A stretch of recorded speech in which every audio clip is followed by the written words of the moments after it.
There we go. Good. All right. So we have come to the conclusion, Herb and I, that a lot of people really do not understand what a community station is about. And so, as I said, I'm recording this. This is also for future board members so that we don't have to go over these types of things individually again. So, we want to stress that our station, a community station like WPVM, is non-commercial and it's non-corporate. The station is about reflecting the community by giving the community a platform to the local artists, musicians, small businesses, nonprofits, helping services like Our Voice and Veterans Association. It's also a way that we can present programming that gives interviews and forums of local political candidates. And frankly, we consider that service that we give to the community the most important thing that we do.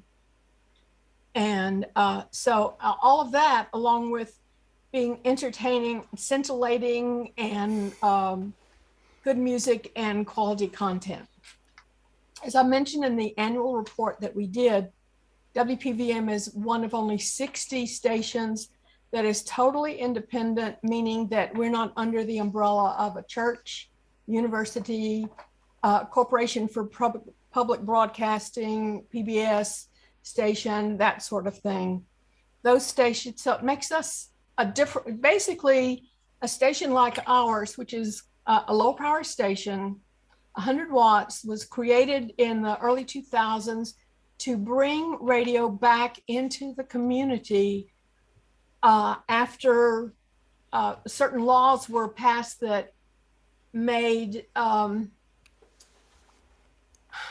made it possible for big corporations to take over radio and kind of homogenize it all over the country.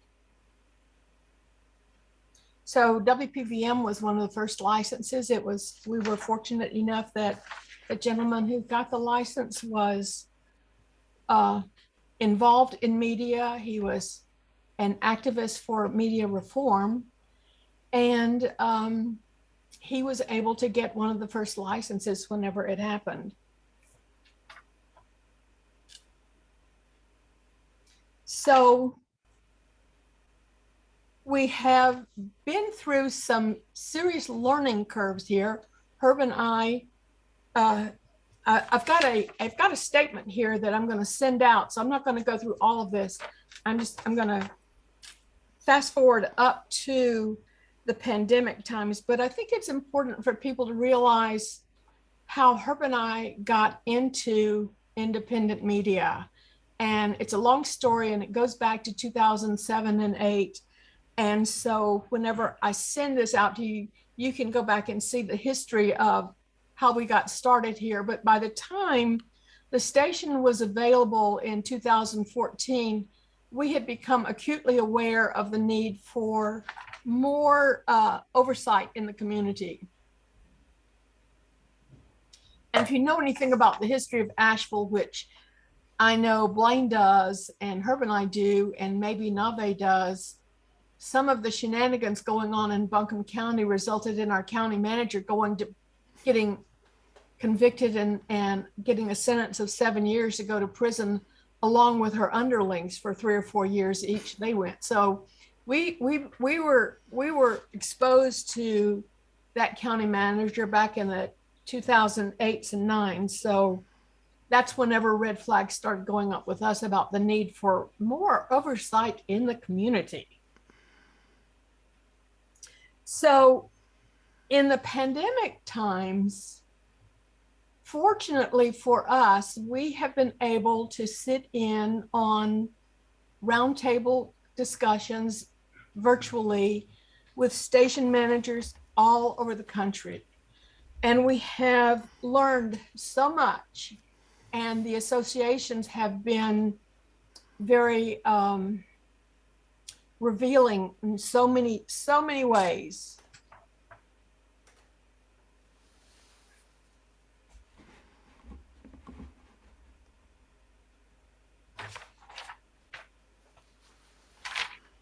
So Herb and I spent the last 2 years weekly roundtables with other station managers from all over the country have come to realize just how unique WPVM is. What we have come to realize is that stations that are heavily funded, either funded with employees, or that are heavily funded, have employees and high expenses, cannot respond quickly to events like a pandemic. Now, we might not have a pandemic again for another century, but if we did, it's important to be able to be very flexible and be able to turn around on a dime. So what you have in the bulk of the stations that we've mentioned that are under the umbrella of the Corporation for Public Broadcasting, universities, colleges, etc., is one of the things that we've realized in these meetings as people protect their turf instead of thinking first at the station.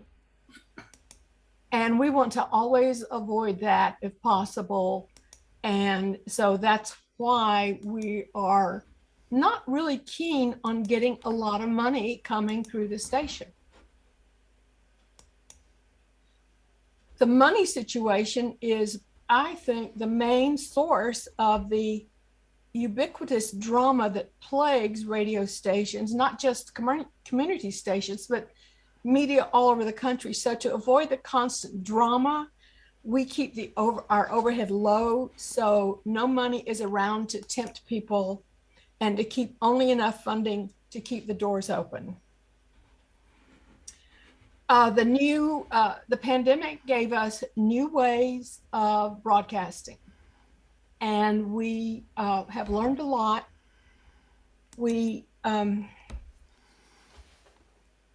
have some realizations as time has gone by, and this is going to get into a bit of a sticky wicket here that happened recently. We have always in the back of my mind, or always at the forefront of my mind and Herb's mind, is that we want the station to reflect the best of the community, the best audio and the best video. When we first began allowing people to record and send in programming remotely, it took us a while to realize, some people are really good at this and some people are not so good at this. So it became obvious over the past 2-year period that some shows just have not been able to rise to the professionalism or quality audio and quality programming that is necessary. So recently, we had to come to a decision about a hard decision about what to do about people who may have been at the station 2 or 3 years and there's no improvement, and whenever it's out on the radio or it's out on the internet or on Facebook or social media, it's bad enough that it reflects badly on the station and it reflects badly on the other show hosts, because I know all of you here who do shows have worked very hard to make sure your audio is up to par and your video is up to par and is as good as it can be. And I'm well aware that the 3 of you who are here have really done your homework on this. Well, not everybody does. So we had to come to the hard decision of how do we handle this? So we called a closed meeting to discuss this. And the reason that it had to be closed is that if we had an open meeting and you are friends with one of these people who are doing a show and you vote to remove the show, then potentially they could say that you had conflict of interest because you had a talk show and they had a talk show.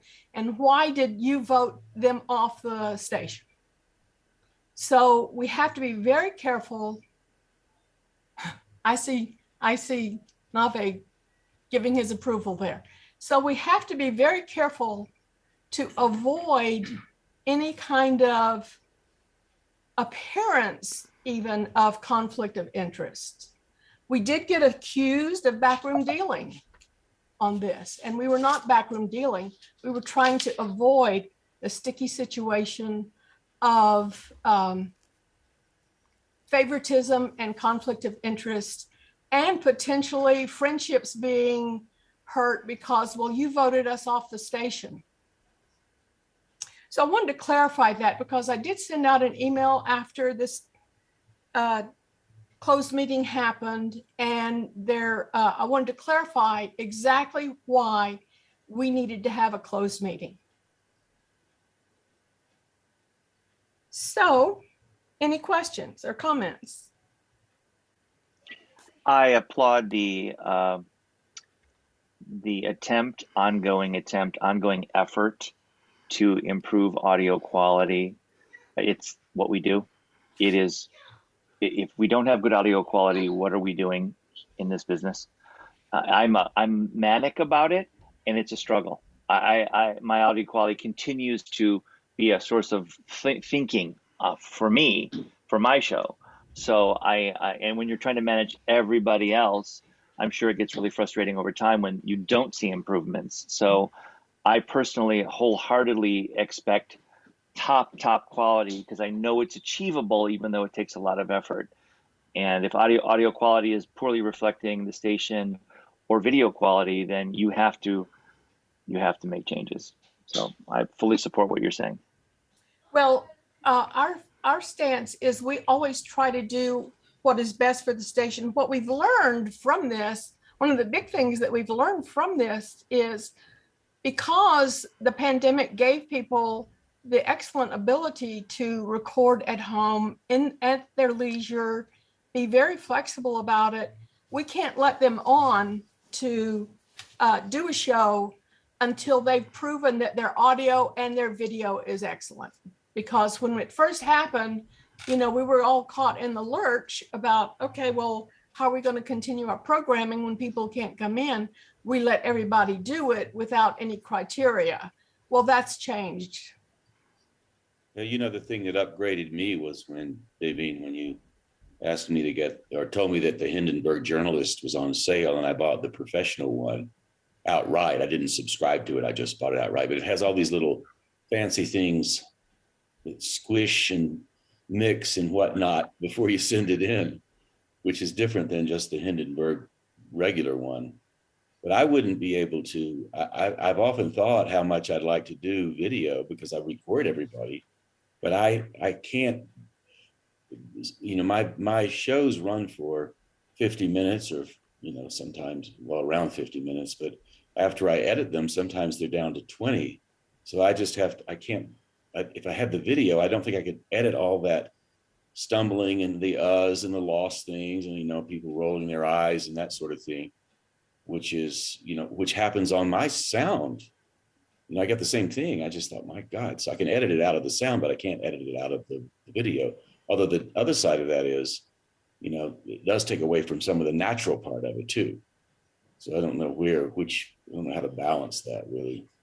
Well, I hear what you're saying, and I know that you're a real stickler for really getting in there and editing as much as you can. And I think that you are correct that if you added video to it, you would be on that thing for 2 days instead of 1 day.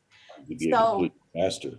So, but what other people have found is that just being able to see the person, you get the advantage of the body language. And so going back and forth on the video, but only sharing the audio, because it happens on a virtual interview and you can see the person, you have more of a, what would you say, there's more oomph there. There's more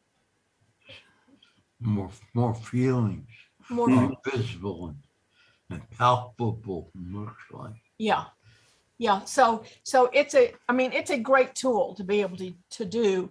And frankly, because of the pandemic and the advances that Zoom made in the process and the advances that we've been able to take advantage of, had the pandemic not happened, it would have been 10 years before the progress that we've been able to make would have occurred. But it really did propel it ahead. It was a huge learning curve, and it was a huge learning curve for us to learn from these other station managers the struggles and why they have the struggles and why they were not able to move ahead as well as we did, because, as I mentioned, of this kind of entrenched calcification of people protecting their jobs instead of looking out for the station first and being able to take advantage of new ways of doing things.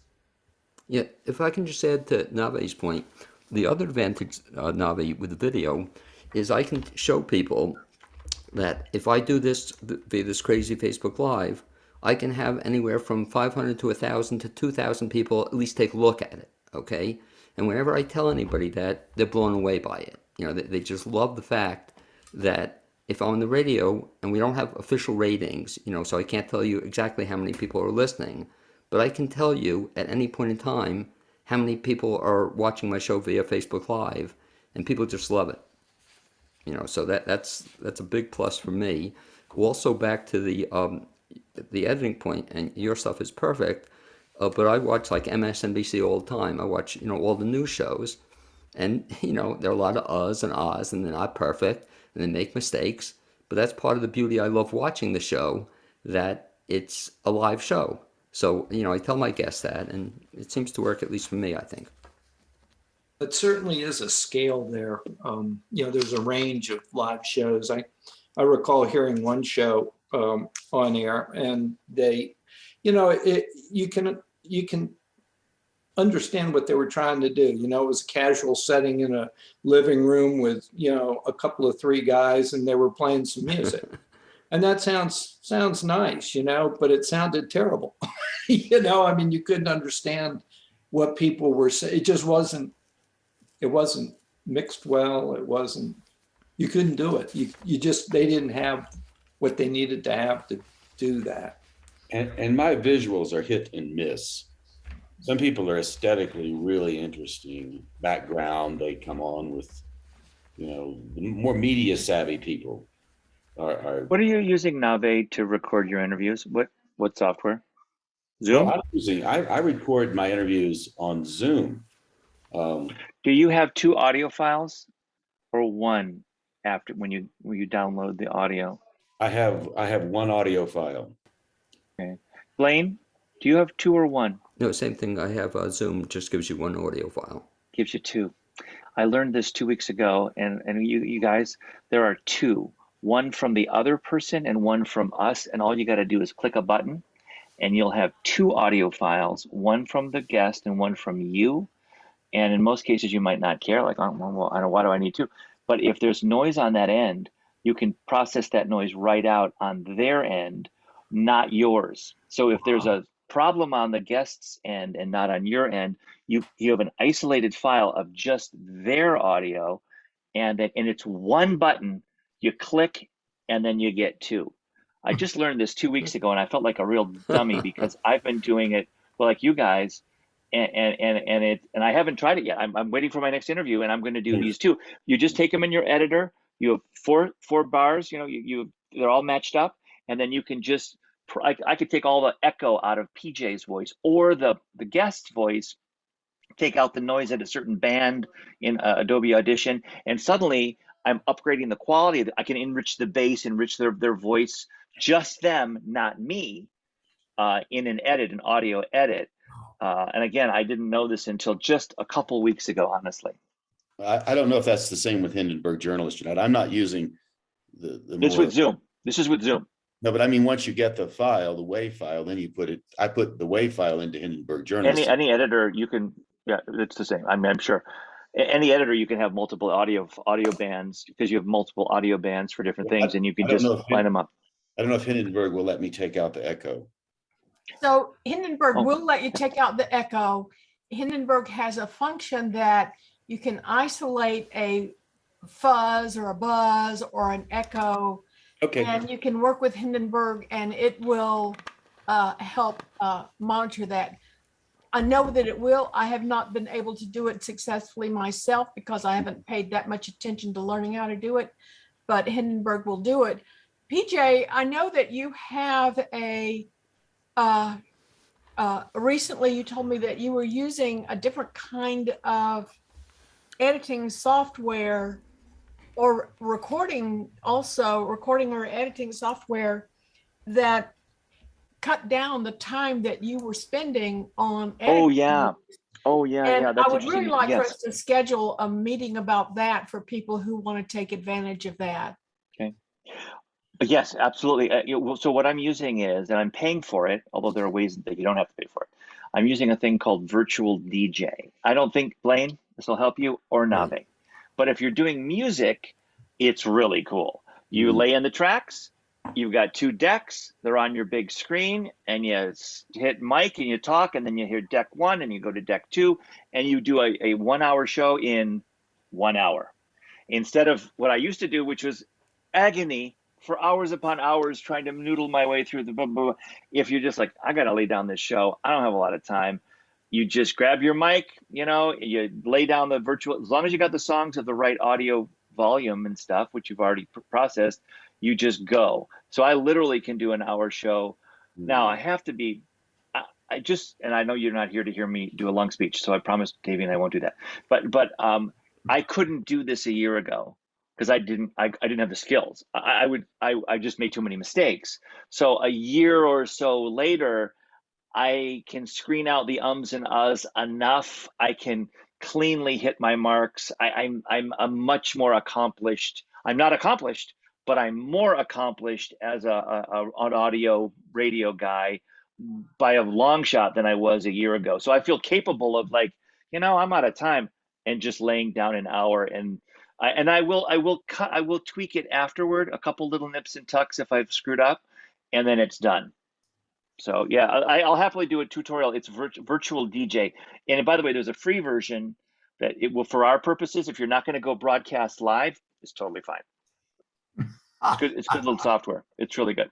And I also am also starting to record again in the field. The show that I had last week with Gareth Higgins, How to Not Be Afraid, was just stellar, over the top good. But he came by here where I am, and we had 2 lavalier Rode mics, and I recorded straight into the Hindenburg Journalist Pro on my computer, and couldn't have been better. Could not have been better. So I'm gonna, as time goes on, I think I'll be back in the field with, have a Zoom recorder. I got field stuff, so I like that feel thing as well. Anyway, on we go. All right, so, and Blaine touched on this, and this is a tool that indeed we are able to use because Blaine can very easily tell on his video that he uploads to Facebook the reach and engagement of those shows. And as he said, the guests really love it because it assures them that they're going to be heard. The disadvantage of a community station like ours is that we can't afford, I think someone told me it was an astronomical amount each month to have Nielsen monitor your, do a report for you about your radio listenership. But the stats that we get from Facebook, but also the stats that we get anytime I can log. So I have a new application that I can log into the broadcast computer. I can do it anywhere. I can do it from my phone. I can log on to the broadcast computer and I can see exactly how many devices are tuned in to the show that's on. And between the two, then we begin to understand what people want to hear and what they like from the station. Davine, the only reason we would need Nielsen is we were actually selling advertising, and it makes us feel good maybe, but we really don't need that information. We're not going to make any, well, you're making decisions based upon good information that is accurate and reflective, but if we were selling advertising or charging sponsors big dollars and having to justify those dollars, then we would really be interested in Nielsen. At this point, I don't think we care. Exactly. Yeah.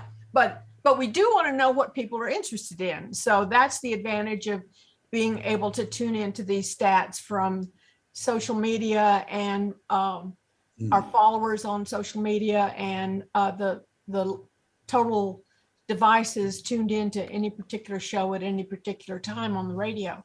So Davine, let me, can I just ask a question though? What you get from Google though, correct me if I'm wrong, that's only people listening on the internet, is that correct? what we get from Google Right. is how many people are visiting the website. Right, That doesn't But- necessarily mean what they're listening to. right. But you don't show anybody who's listening at home on what they used to call a radio. You also don't show anybody who's listening on the radio and also in their cars. That does not show. Right. Yeah, because Okay. as long as it's analog Gotcha. and we're not able to afford Nielsen, then we don't know. But we do know from the statistics, from the digital statistics that we get from devices that are showing on our automation software, and the statistics that we get from Facebook on response to any particular show, like Blaine's show, and gets between 700 to 1,200 reach eyes. Like that show that he did, that video that he put out, crossed over the news feed of 700 to 1,200 people, and then you have the in social media engagement. So if people like it, they comment on it, or they stop and listen to it for a certain amount of time, that engagement rate also gives indication of interest.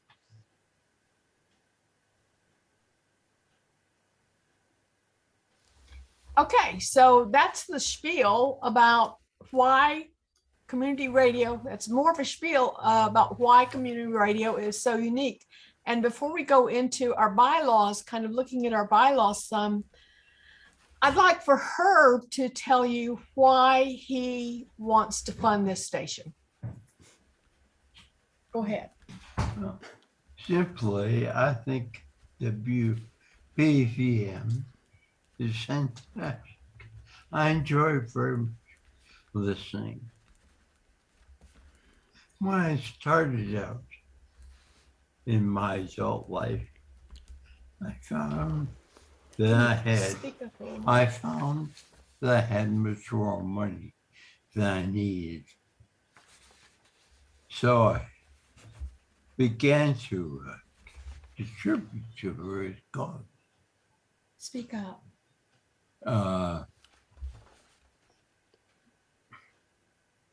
So let me speak for him. Herb has some shortness of breath issues. So when I first met Herb, he was the highest contributor to University of North Carolina. He for about 10 years he contributed to a book fund for students who were working. And whenever it turned out that they were not necessarily using the money for the students as he requested. And then he also went on to do some contributions to Helpmate and a couple of other, one of the dog organizations, one of the dog rescue organizations.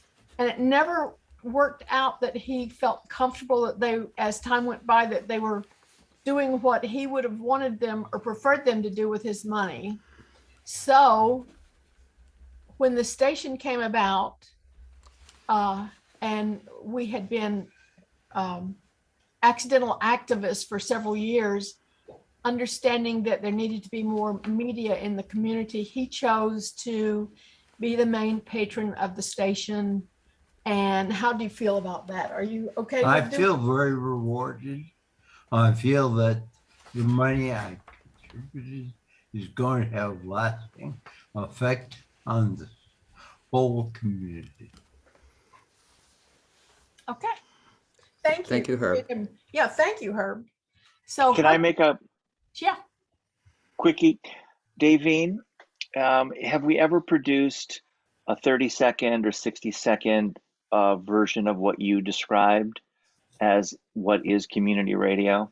Because it seems like we should have that so everybody can hear that with some frequency to great understand what minds they're are doing. thinking alike. And so I've asked a couple of Great. people already. I've asked Jamie DeLappa and Christopher Rush to do that because they actually went into something very similar to that recently on their shows. And so on my list of things to do is to ask our other participants to give their version of why community radio is special, why it is different, why it is something that money cannot buy.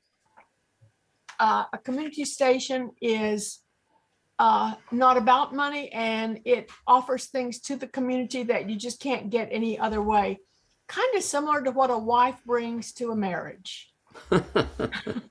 Whereas she does a tremendous amount of things that if you had to pay for it, you would be shelling out a good bit of money. So community radio is what we are honored to be able to bring to the community. And if we have to fund it forever out of our own assets, we can and we will.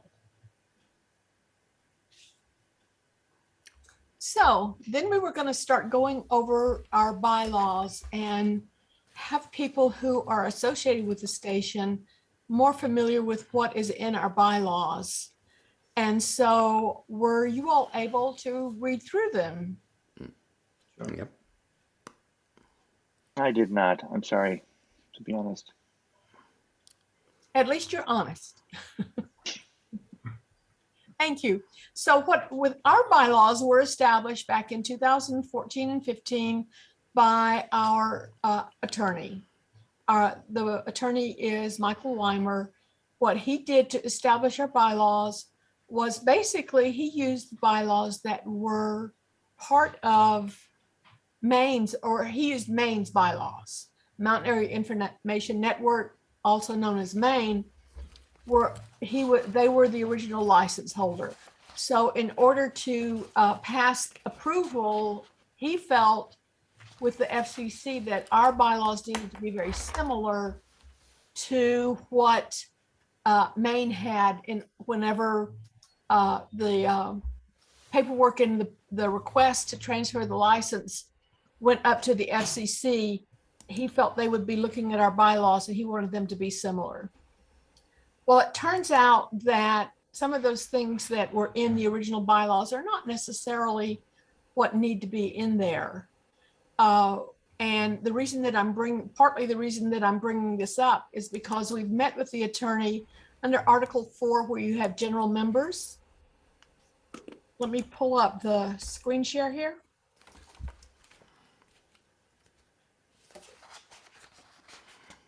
So in our bylaws where we have a section, Article 4 for general members, that was from the original Maine bylaws. And, we had our annual meeting a couple months ago, and mostly the people who showed up are the people who are here. But the members, there's a member group, and Blaine is familiar with this because he asked me one time, how do I get to be a member of Friends of WPVM? And it's because of this Article 4 general members designation here. Well, I have come to the realization that people don't understand what this is. They don't understand what it means.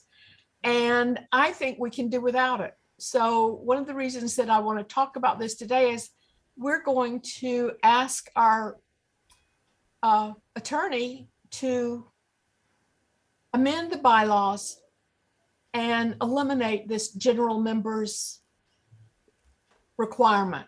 Because generally, what this general members here, if you read through it, in order to be elected to the board, you have to have been a member first. And that's very difficult for us to adhere to.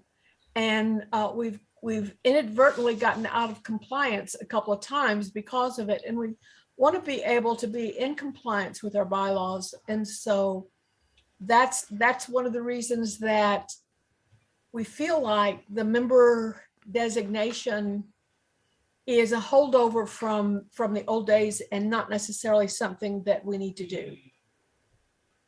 Devine, can I make an offer? Because it's funny, that's one of the things I wanted to address today, is rather than spend a lot of time even today and with our attorney, I'd be willing to just take a stab at making a draft of a revision for you then to, or us to then send around to the board. And if the board approves it, we just share it with the attorney, as opposed to, because we know kind of what we want. I think I have an idea of what would be helpful. And I think that's an easier way to do it rather than just give it to him and tell him to write it. Except that part of the membership, a part of the member requirements or the member roles or duties is to approve Right. anything that the board presents. Right. That's So- why it gets into a sticky wicket there. Oh, yeah. So there's that. But what I'm saying, and I've written like lots and lots of bylaws and constitutions. All we have to do on this is just make an amendment. We're amending the bylaws, and so rather than rewrite the whole thing or throw it out, you can keep the general membership, which we want to have, and we just have to define that one paragraph, how we want to define general members, and that to me, I believe, is just amending the, changing the existing constitution without throwing out the whole thing. So again, all I'm just saying, I think it would be helpful if I could put in writing for you to review, everybody else to review, and then if everybody likes it, then we just tell our attorney, this is what we want. Well, one of the things that we learned when we first got involved with the station is we run everything that is in any way about how the station is run. We run everything through the attorney. And because we want everything that we do, if it ever had to, it would hold up in court. And so that's why we have to formally amend the bylaws at our next annual meeting. So, and that will be at the end of the year, like we had our annual meeting this time in January, but probably we'll have it in December of next year. And whoever is in attendance, who is a member also, like you, myself, Nave, Herb, we are also friends at WPVM members. And then we basically are going to vote to eliminate that requirement because it's too confusing. But by the way, I just checked. The bylaws don't say that. The Article 9 says you just amend it by 2/3 of the board of directors. It doesn't say anything about the annual meeting. It doesn't say. That's all we have to do. So we decide it, board of directors, and it's amended. It doesn't have to wait, which is nice, until December anytime. We could do it next month if we wanted to. And he'll tell you that too if you just read Article 9.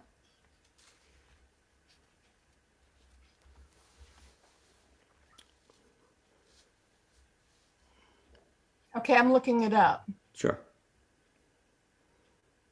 And he did a good job. That's why you put it in there, so you can change it relatively simply. No, so you're not reading it right. So the bylaws can be amended by the affirmative vote of the board of directors, then in office, followed by the affirmative vote of 2/3 of the members present at the annual members meeting.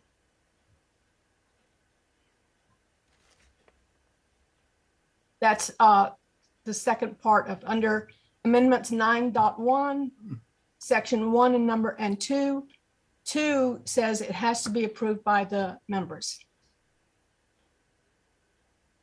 Okay, got it. So Another great idea shot to hell. it's 4:55 and we've gotten through this kind of early sticky wicket of and I think it's a sticky wicket because you can see how confusing it is just right here. So the reason that that particular membership requirement was in there in the first place, as I said earlier in the introduction of this, is based on something that Maine had that maybe some stations did, but it is not a requirement of the FCC's rules over low power stations like ours, that we have a member designation in our bylaws.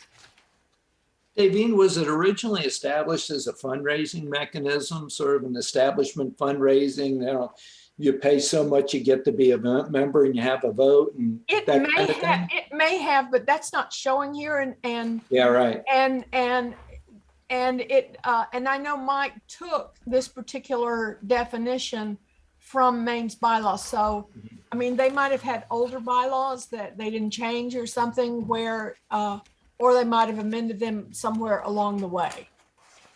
Well, it sure makes sense to change it. I mean, I don't It's confusing. understand. Yeah, I don't, and I don't understand how we use it. Yeah, you exactly. know? Exactly. So- So that's why it's not effective in the bylaws. Let's put it that way. Right. So that is enough for us to discuss today, and we can pick up some other areas of the bylaws at our next meeting. And if anyone has any comments, we can get into those. You know I have a couple, close. of course. Okay, well, go ahead. Far away. But I don't want to, you're going to get mad at me because I don't want to make it a long meeting. So do we, No, go ahead. okay. Can't stand to be, two thoughts, and these might be really quick. The first one is there any reason, any bylaw, any legal restriction from giving away a mug to a caller or to someone who responds to a question from one of the shows? Can we give away a branded thing without any worries because it's LP, that kind of thing? Yeah, you can. Okay. And then secondly, I volunteer. So, yeah, let me finish there. Let me Oh. add there. Anything that's good for the station, that creates good vibes for the station, that makes the station look good, you can do it. Okay. So the second thing is a good vibe thing too, I think then. It's got a little bit of a twist because it has to do with money, but I don't think it's a big twist. And that is, I think we need, well, I volunteer that I will happily help create, if we like, a store with branded WPVM stuff. The way I would do that would be through an existing service like Cafe Press, where you upload your logo, select the items, pick the price points, and then people can go buy stuff, right? The reason that I like that is that we could buy WPVM mugs or t-shirts or stuff from Cafe Press once we create it, and it would be, somebody else makes it like that. But you could have the little bauble, the glass, the jug, the whatever. All of those items could be purchased. If there is a little bit of revenue, right? Yeah, beautiful. If there's a little bit of revenue, you can add $1, $1.50, $2 to an item. That money goes to the station. So it's a WPVM store on Cafe Press. If we had such a thing, which is, by the way, I've done it, super easy to do, then at least us can buy. I want a WPVM mug, to be honest. I want these things. I would pay for it. Us guys are hosts, friends of WPVM. And if we wanted to give away a mug on a show, I could go get a Lester on one side, WPVM on the other, and say, hey, for anyone who can answer the trivia question based on the show, email me with your answer. The first right answer will get a Lester mug with WPVM, and I can get it right from Cafe Press and have them fulfill it. So it's really easy for me to give away a mug for $20, and it's goodwill for the station. And the $2 of that money would actually go to the Herb's credit card, whatever credit card for the whatever account. And in the account, this is what's happened to me. When I built some things, I put them up for sale and forgot about it. I checked in a couple, years later, there was $600 sitting there. People had been buying shirts, And then I used that money to buy more gear. I didn't take the money, I just spent it on t-shirts and stuff. So Cafe Press, you will never make a real money. It's not intended for us to make money, but they make the money. But they also do all the work. They do the fulfillment, they print the thing, they do quality control, they do all the work. And we make a tiny bit of money on a t-shirt or a mug, but I don't really care about the money as much as I care about gear in Brand, people's the brand. hands. Getting Yes. the brand out there. So this is an And- easy one. I'd be happy to do it with you, Davine, and we could have a little store. And if we had a store, we could tell people about it. Hey, if you'd like a WPVM mug and you want to buy one, go right. We have a little URL, and we could tell them, go to Cafe Press, look up PVM, and we could talk about it so people that are friends or do love our little community thing can go represent. Well, and I like Cafe Press, and we have done t-shirts in the past. We've, as I held up the coasters thing that we do. We have stickers. We have coasters that are just paper coasters. And we have those here in the building, and we have them on a shelf for people to buy. And actually, I checked through our little donation bowl, and we had like over $100 there from the past year, which is not great, but hey, we haven't had that many people in the station either. Quite frankly, we don't have nearly the traffic in the station that we used to have before the pandemic hit. So even though we haven't had much traffic, we still have had people who probably are show hosts said, well, I'll take a couple of coasters and I'll take this. I love these really cool record coasters that look like a little tiny vinyl. Well, those are $22 for the set. So somebody's bought some. So yeah, I mean, I think it's a press good is idea. fine. The press, that group is fine.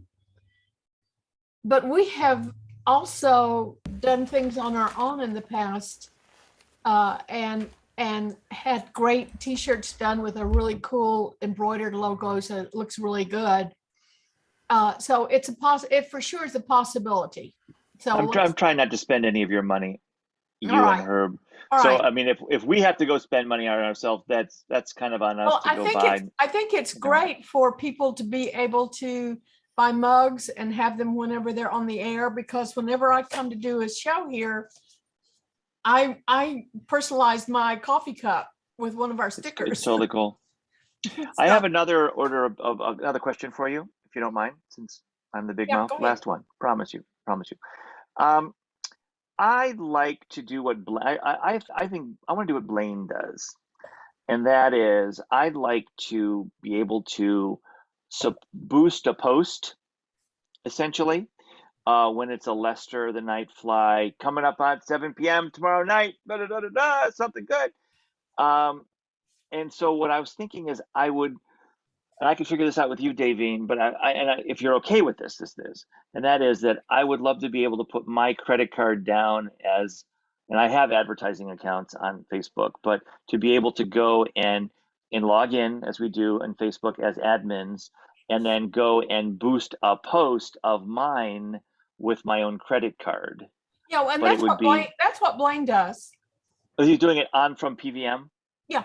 Oh, I see. Okay, so I'd like to be able to do that too. You if can. that's- Yeah, you can. I think I can. can make Okay. you Okay. and I think you are an admin. I think I already. am. You have to be admin status to be able to do that. But I think I just Yeah, have I to set up think the ad account so that I have a separate card attached so I can spend the money. Okay, if that's Yeah. okay, then I'd like to start to do that and do what I would do is a local. I'm just going to advertise in Asheville. It's not anything, but I'd like to be able to do that. So if that's yeah, I do a 50-mile radius around Asheville for the political stuff, but you can zero in to 10 or 15 miles around Asheville too. okay. Okay. Last little one. Are you looking for? Are you interested for any reason in more board members? Are we interested, or are we? This is our number that we like. Oh, well,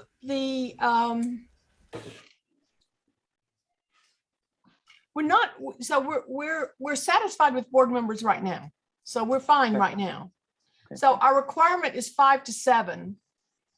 And that may go down to a lesser number. North Carolina only requires one board member, I think. Was that what I said? One, yeah. So, Like that. so, So if we have three, we're really getting up there. The only reason I was asking was that you've got some pretty radio savvy people, you know, that you've become friends with or that are hosts or whatever, that, you know, taking advantage of their knowledge in some fashion was the only reason I thought that. But yeah, that's great. I was just curious. okay. All right. So unless we have anything else, we can close the meeting down at 5:06. So moved. Thank you all for coming, Thank and you. I'll see you next month. Go ahead, All Nave, right. you said, No, I was just saying, okay, it's great. Thanks, guys. Good seeing you. Thanks. All right. Good seeing everybody. Good Thank meeting. you very Thank much. you. Thank you, Thank you. Davey. thank you for the minutes, Blaine. See you, PJ.